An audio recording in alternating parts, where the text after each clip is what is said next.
Hello hello friends, ये कहानी है बाकी हामा नाम के एक हाई स्कूल स्टूडेंट की जिससे पूरा स्कूल डरता है।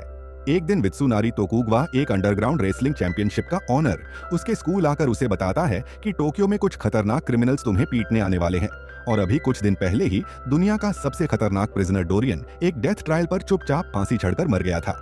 पर जब डॉक्टर उसकी मौत कंफर्म करने जैसे ही उसके पास आए, वो जिंदा हो गया और उसने सभी पुलिस ऑफिसर्स को मार दिया और जाने से पहले वहां लिखा कि मैं टोक्यो आ रहा हूं। हार का स्वाद चखने और वो समुंदर के रास्ते से उस प्रिजन से भाग गया। यही नहीं, अभी तो 4 और बाकी हैं। स्कॉटलैंड के कैरियोस प्रिजन में सिकोरसी नाम के एक प्रिजनर को पनिशमेंट के तौर पर शॉक थेरेपी दी गई थी, पर वो आदमी उस डेथ ट्रायल को भी सरवाइव कर गया और सभी पुलिस ऑफिसर्स को खत्म करके सरेआम एक मिलिट्री प्लेन में उड़कर हमारे टोक्यो की तरफ निकल पड़ा। पुलिस को पता चला है कि वो 100 मीटर की प्रिजन वॉल चढ़कर वहां से भागा है, जो कि किसी आम इंसान के लिए इम्पॉसिबल है, और उसने गार्लैंड रशिया के बेस्ट रेसलर को भी मार दिया है। ये तो दूसरा ही था, अभी इनके अलावा 3 और हैं। एक ने तो समुंदर में 200 मीटर नीचे एक सबमरीन में सभी पुलिस ऑफिसर्स को मारकर वहां से भाग गया है, और दूसरे ने तो एक बुलेट प्रूफ ग्लास तोड़कर जेल एस्केप किया है। और एक अजीब बात यह है कि उन सभी प्रिजनर्स ने अपने पीछे एक ही मैसेज छोड़ा था, जो कि था, मुझे हार का स्वाद चखना है। 5 मर्डर्स का चार्ज लगे हुए अनडेड क्रिमिनल्स, जिन्होंने भागते हुए अपने पीछे सेम मैसेज छोड़ा है। बाकी तुम्हें पता है ना इसका क्या मतलब है? इसका मतलब है कि वो सभी लोग बाकी को मारने टोक्यो आ रहे हैं, क्योंकि बाकी अंडरग्राउंड रेसलिंग का चैंपियन है। अब अगले दिन सिकोर्स्की रॉब नाम के एक बहुत फेमस किक बॉक्सर को अपनी बॉडी में फिटेड रेजर से मार देता है, और कुछ गुंडे बाकी के बारे में उसके क्लासमेट से पूछते हैं और बोलते हैं, ओए बुला, उस बाकी को बहुत पावरफुल है, वो हमने सुना है, आज उसके साथ 2-2 हाथ हो ही जाए। डरकर वो आदमी बाकी के पास जाता है और बाकी को अपने साथ लेकर उन गुंडों से मिलवाता है। उनमें से एक आदमी उसे चाकू से मारने आगे आता है, पर तभी उसे एक फ्लैशबैक दिखाई देता है कि उसके मुंह पर बाकी ने एक मुक्का मार दिया है। हालांकि वो अपनी जगह से हिला तक नहीं है और बचे हुए गुंडों को भी उन्हीं के स्पेशल वेपन्स यूज करके उन्हें हरा देता है। पर तभी बाकी को अपने क्लासमेट के पीछे एक 9 फुट का आदमी खड़ा हुआ दिखाई देता है। इस तरफ पुलिस डिपार्टमेंट में टहलका मचा हुआ है। डोरियन, सिकोर्सी, डॉयले, स्पेक और रयोकुयानगी एक साथ जेल से भाग चुके हैं। एक ऑफिसर आकर उन्हें बताता है कि शहर में लोगों ने देखा है कि किसी आदमी ने हमारी एक पुलिस वैन को हाथों से ही कुचल दिया है, और पूछताछ पर पता चला है कि ये काम स्पेक का है। उन्हीं 5 क्रिमिनल्स में से एक अब सीन उसी बंदे पर शिफ्ट हो जाता है, जो कि बाकी को मारने उसके सामने आ चुका था। शो ऑफ करने के लिए वो बंदा खुद के मुंह में गोलियां चलाता है और कहता है कि मैं टोक्यो का सबसे स्ट्रॉन्गेस्ट आदमी हूं, क्या तुम ही बाकी हो?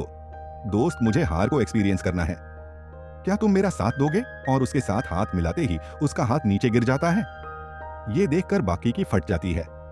वो बंदा बाकी को कुत्तों की तरह मारने लगता है और बोलता है, हाथ उठाओ। थोड़ी देर बाद पुलिस वहां आकर स्पेक को अरेस्ट कर लेती है। एक ऑफिसर बोलता है कि सर, यहाँ तो ऑफिसर कनाडा का हाथ पड़ा हुआ है। ये सुनकर बाकी शॉक हो जाता है और हमें पता चलता है कि ये हाथ एक पुलिस ऑफिसर का था, जो कि स्पेक ने मार दिया था। स्पेक बाकी के पास जाकर उसे बोलता है, ये तो बस शुरुआत थी, दोबारा बहुत जल्द मुलाकात होगी बाकी हामा। इसके बाद हमें यूजिरो हामा बाकी के फादर को दिखाया जाता है, जो कि दुनिया का सबसे स्ट्रॉन्गेस्ट की रीचर माना जाता है। पुलिस, पॉलिटिशियन सब के सब इस बंदे से डरते हैं। इस तरफ रयोकु यानीगी गोके शिबुकावा से मिलता है, जिसने शिबुकावा स्टाइल जुट्सु इन्वेंट किया था। 70 साल का होने के बावजूद भी ये आदमी किसी को भी अपनी आई टेक्निक से हरा सकता है। दूसरी तरफ स्पेक जेल में आराम कर रहा होता है और एक सीनियर इंस्पेक्टर उस पर कड़ी नजर रखने के लिए बोलता है। वो टॉयलेट करने जाता है, पर देखता है कि स्पेक उसके बगल में ही बाल्टियों के हिसाब से सुसु कर रहा है। ऑफिसर बोलता है, ओए तुम यहाँ क्या कर रहे हो? स्पेक बोलता है, वो मैं जरा बाथरूम करने आया था यहाँ पे। ये लो, ये तुम बंद खाओ, एकदम मस्त क्रिस्पी है। तभी इंस्पेक्टर उसके मेन पॉइंट पे लात मारता है, पर स्पेक बोलता है, मैं तुम्हारे साथ अच्छे से पेश आ रहा हूं, ना लो खा लो इसे चुपचाप। और फिर वो उस इंस्पेक्टर के साथ साथ 2 पुलिस ऑफिसर्स को भी मार देता है। अब हमें कात्सुमी इरोची शिनकाय कराटे स्टाइल के फाउंडर को दिखाया जाता है, जिसका निक नेम है लीथल वेपन, और उसके फादर का नाम है टोपी गोरोची, और ये है कायो रेत्सु, चाइनीज केम्पो फाइटिंग स्टाइल का जीनियस, जिसने एक बार मैक्सिमम टूर्नामेंट में बाकी को लगभग हरा दिया था। वो अपने स्टूडेंट्स को लेक्चर दे रहा होता है कि तभी टोरियन वहां पर आकर उसे बोलता है, एक्सक्यूज मी, मुझे मास्टर डोपो ओरोची से मिलना है अब शिनशिनकाय। एकेडमी के अंदर डोरियन मास्टर डोपो ओरोची से मिलने पहुंच चुका होता है। वो कात्सुमी से उसे उनसे मिलवाने के लिए बोलता है, पर कात्सुमी पहले उसे अपने जूते उतारने के लिए बोलता है। डोरियन अपने जूते उतारता है और तभी कात्सुमी के एक जोरदार लात मारता है। वो उसकी आंखें नोच लेता है और उसे जान से मारने की कोशिश करता है। तभी कात्सुमी उसके एक किक मारता है, बट डोरियन उसके गले में एक लकड़ी का टुकड़ा फेंक कर मारता है और उसे कहता है, तुम में काफी दम है लगता है, अब तो मुझे मास्टर डोपो से मिलना ही पड़ेगा। और डोरियन वहां से जाने लगता है। पर तभी वहां पर कायोरित्सु आ जाता है और उसे बोलता है, अबे ओ, अपनी बराबरी वाले से टक्कर लेना दम है तो मुझसे लड़कर दिखा। और डोरियन उसे देखकर ड्रामे करते हुए रोने लग जाता है और अपनी नाक में से एक बाल निकालकर कायोरित्सु की आई में मारने की कोशिश करता है, पर वो उसके इस अटैक से बच जाता है। फिर वो उस पर आग उगलने लगता है और उन्हें चकमा देकर वहां से भाग जाता है। दूसरी तरफ बाकी के स्कूल में एक फिटनेस टेस्ट चल रहा होता है वहां पर 400 मीटर की एक रेस में बाकी सभी को हराते हुए सबसे तेज भाग रहा होता है, जिसकी वजह से जमीन में होल्स पड़ जाते हैं और लंबी छलांग में भी बाकी क्रॉस लाइन को ही पार कर देता है, जिसे देखकर सभी छात्र हैरान हो जाते हैं। उसके टीचर को समझ नहीं आता कि ये इतना मजबूत कैसे है, और तो और पुलअप्स करते हुए बाकी रॉड को ही तोड़ देता है, जिसकी वजह से उसका टीचर उस पर काफी गुस्सा होता है, क्योंकि वो एक भी टेस्ट ठीक से कंप्लीट नहीं कर पाया था अभी तक और उसके स्कोर्स काफी कम थे।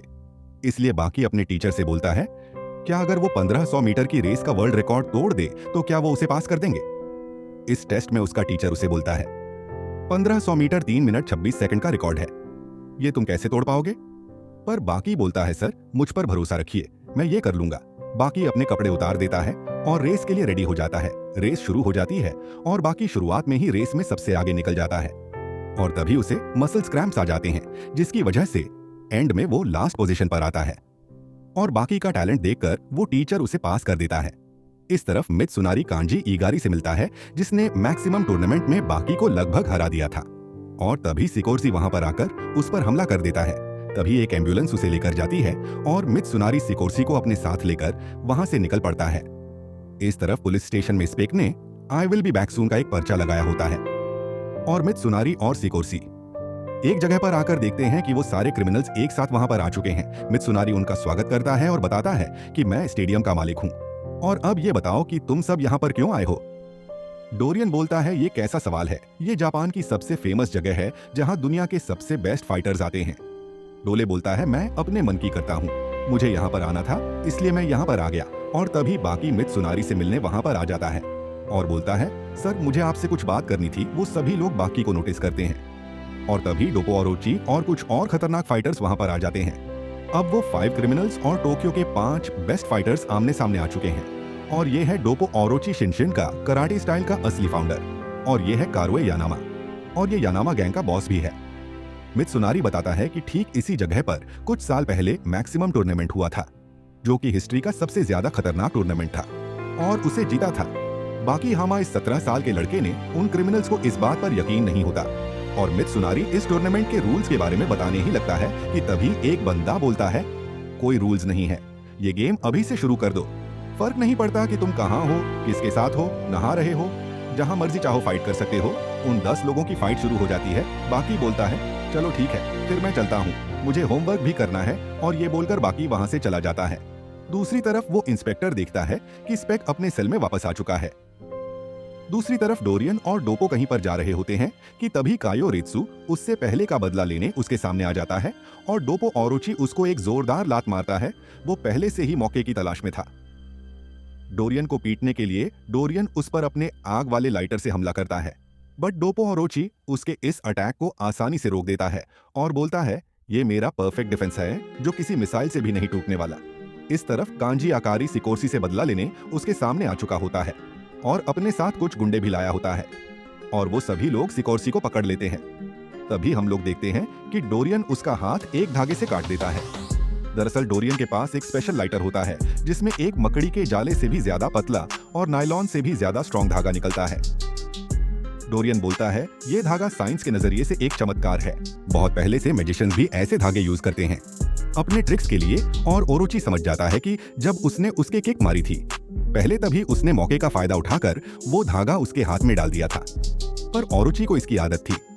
दरअसल ट्रेनिंग के दौरान उसका हाथ बहुत बार टूट चुका था और तभी वो उसके मुंह पर एक जोरदार मुक्का मार देता है और डोरियन नीचे जमीन पर गिर जाता है इस तरफ कांजी और उसके दोस्त सिकोर्सी को मारने का कोई प्लान बना रहे होते हैं। कांजी उसे 5 गोलियां मारता है, पर इससे उसे कुछ भी नहीं होता। वो उसके साथियों को मार देता है और कांजी सरेंडर कर देता है और कहता है, प्लीज मुझे जाने दो। पर सिकोर्सी उसकी बात नहीं मानता और एक जिम रॉड और कुछ डंबल्स उठाकर उसके मारने लग जाता है, जिसकी वजह से कांजी की मौत हो जाती है। अब सीन बाकी की तरफ शिफ्ट हो जाता है, जो कि अपनी गर्लफ्रेंड कोजाई मात्सुमोटो के साथ घूम रहा होता है। उस लड़की को पता होता है कि बाकी एक फाइटर है। वो दोनों आपस में बात कर रहे होते हैं कि तभी कुछ गुंडे उनका रास्ता रोक लेते हैं और बाकी से कहते हैं, ओए चुपचाप अपने सारे पैसे हमें दे दो, सुना ना तुमने। पर बाकी की आंखों में देखते ही उनकी फट जाती है और वो खुद बाकी का रास्ता छोड़ देते हैं और वो दोनों वहां से चले जाते हैं। वो दोनों एक डेट पर जाते हैं और काफी मजे करते हैं और वापस घर की तरफ जाते वक्त कोजाई बाकी का हाथ पकड़ लेती है। पर तभी हम लोग देखते हैं कि स्पेक बाकी को पीछे से देख रहा होता है। अब बाकी अपनी गर्लफ्रेंड के साथ घूमने फिरने के बाद उसे वापस उसके घर छोड़ने जा रहा होता है और तभी स्पेक वहां पर आ जाता है और हम देखते हैं कि कोजाई बाकी को लेकर बहुत ही ज्यादा परेशान होती है कि तुम में एक रियल फाइटर हो, तुम्हारी जान हर वक्त खतरे में रहती है, तुम्हें अपना ख्याल रखना चाहिए। अगर मैं तुम्हारे साथ जिंदगी गुजारूंगी तो हमेशा मैं भी परेशान रहूंगी। कोजाई के माइंड में बहुत सी बातें घूम रही होती हैं और फिर कोजाई बाकी से कहती है कि तुम जिनके साथ लड़ते हो उनकी भी तो फैमिली है ना, उनके भी तो बीवी बच्चे हैं। अगर उन्हें कुछ हो जाता है तो क्या उनके बीवी और बच्चे तुमसे नफरत नहीं करेंगे? और ऐसे ही कोजाई बोलती रहती है। बाकी उसे गले से लगा लेता है और उसे कहता है, बस खामोश हो जाओ। हम फाइटर्स अपनी मर्जी के साथ ऐसा रास्ता चुनते हैं। मैंने पिछले 17 सालों में कोई भी अच्छी चीज नहीं देखी है।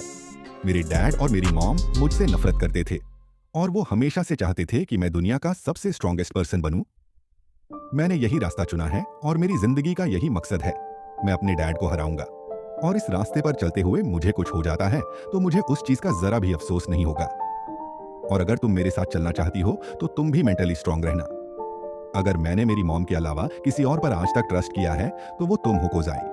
वो दोनों आपस में बात कर रहे होते कि तभी स्पेक वहां पर आ जाता है और फिर वो जैसे ही बाकी पर अटैक करने वाला होता है तो बाकी घूर कर स्पेक की तरफ देखता है तो स्पेक वहीं पर खड़ा खड़ा मानो जम सा जाता है। लेकिन इसी दौरान हनायामा वहां पर पहुंच जाता है और वो उस स्पेक के जबड़े को पकड़ लेता है और वो उसे बाकी से दूर फेंक देता है। वो बाकी और कोजाई की जान बचा लेता है और कहता है, तुम्हारी लड़ाई मुझसे है, तुम बाकी से दूर रहो। और अब स्पेक और हनायामा की फाइट शुरू हो जाती है। स्पेक एक जोरदार लात हनायामा के मुंह पर मारता है। उसके नाक से खून निकलने लग जाता है और अब वो अपने कपड़े उतार देता है और हम देखते हैं कि हनायामा की बैक पर एक बहुत मस्त सा टैटू होता है जिस पर कई तलवारों के निशान भी होते हैं।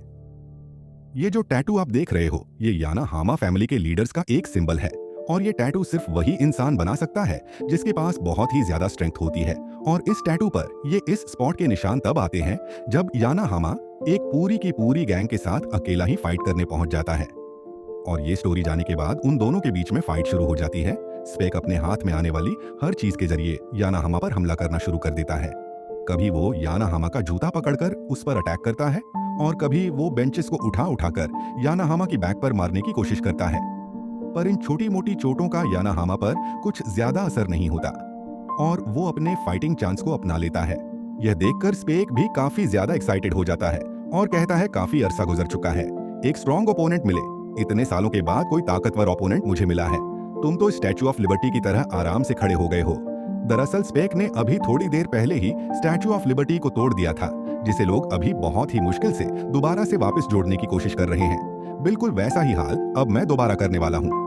और ये कहते ही स्पेक बिना सांस लिए एक के बाद एक खतरनाक अटैक करना शुरू कर देता है। उस पर वो लगातार पंच पर पंच बरसा रहा होता है।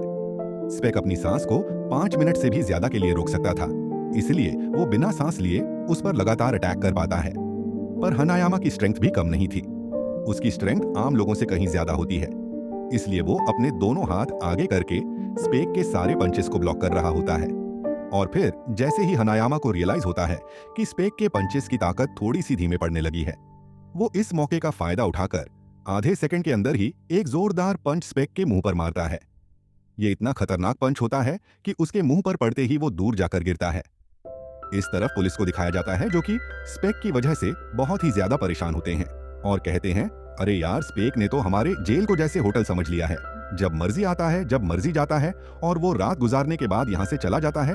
हमने उसे मारने की कोशिश की है और हमारी गोली भी उसके सामने फेल हो चुकी है, पर कोई बात नहीं, अब अगली बार जब वो आएगा ना, तब देखना बहुत ही खतरनाक तरीके से मारने वाला हूं मैं उसे। दूसरी तरफ हनायामा स्पेक के मुंह पर एक के बाद एक जोरदार घूंसे बरसा रहा होता है और वो स्पेक से पूछता है, हाँ भाई, इसके बाद तुम्हें हार का मजा चखना था ना, लो मजा आ रहा है ना। हनायामा की पंचेस को बर्दाश्त करने की ताकत तो किसी में भी नहीं होती है। तभी स्पेक की हालत धीरे धीरे खराब होने लग जाती है और फिर अचानक से ही स्पेक हार मान लेता है। हनायामा ये देखकर काफी ज्यादा हैरान हो जाता है कि इतनी आसानी से स्पेक ने कैसे अपनी हार मान ली। पर हमें पता चलता है कि ये स्पेक की एक चाल थी। दरअसल उसके हाथ में 6 कारतूस होते हैं, जिसे वो हनायामा के मुंह में डालकर उसका मुंह बंद कर देता है, जिसकी वजह से वो गोलियां फट जाती हैं और हनायामा का जबड़ा ऑलमोस्ट आधा टूट चुका होता है उस धमाके की वजह से, और अब वह बहुत ज्यादा बुरी हालत में होता है। पर हनायामा नीचे गिरने से पहले स्पेक के मुंह पर एक जोरदार पंच मार देता है और इस फाइट का विनर हनायामा निकलता है। दूसरी तरफ हम पुलिस को देखते हैं कि हनायामा ने स्पेक को बुरी तरह से पेल दिया है और उसे कॉलर से पकड़ रखा है। पुलिस हनायामा का शुक्रिया अदा करती है कि तुमने इतने खतरनाक क्रिमिनल को पकड़ लिया है। पुलिस हनायामा को पहले से ही जानती थी, इसलिए वो उसकी काफी रिस्पेक्ट भी करते थे और उसे जाने देती है। और जैसे ही हनायामा वहां से जाने लगता है और वो स्पेक को गिरफ्तार करने के बाद उसे पुलिस की गाड़ी में बिठाया जाता है, तो स्पेक पुलिस वालों पर अटैक कर देता है और हम देखते ही देखते उन सभी पुलिस ऑफिसर्स को मार देता है। यहीं पर यह पार्ट खत्म होता है। मिलते हैं नेक्स्ट पार्ट में।